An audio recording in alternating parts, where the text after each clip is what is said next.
কিছুদিন আগে আমাদের একজন বিশিষ্ট গিটার শিল্পী আছেন অভিজিৎ আচার্য, ওনার সঙ্গে আমার রাস্তায় দেখা হয়।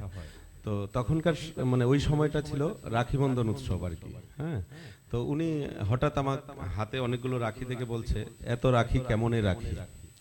তো উনার এই শব্দটা আমাকে খুবভাবে নাড়া দিয়েছিল, এত রাখি কেমনে রাখি, বিশাল একটা কথা বলেছিলেন। তো আমি তখন বাড়ি চলে যাই, রাত তখন 10টা।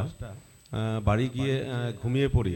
হঠাৎ করে তখন রাত্রি 1:50 আমার ঘুম ভেঙে যায়। আমি চিন্তা করলাম আসলে উনি কি বলেছিলেন কথাটা, এত রাখি কেমনে রাখি। তখন আমি লিখেছিলাম, আমার লেখাটা একটু শোনাচ্ছি। বিচ্ছেদের সুরে বাজে নতুন সৃষ্টির সানাই, বিচ্ছেদের সুরে বাজে নতুন সৃষ্টির সানাই, তবু অবুঝ মন এত কেন কাঁদায়। সাই লালনের হলো না মিলন মনের মানুষের সনে, আমি তো পেয়েও হারালাম এই ভব সংসারে। তোমারই কথায় আমি বেঁধেছি আগামীর গান, মনে হয় কোথাও না কোথাও পেয়ে যাব শিকরের টান।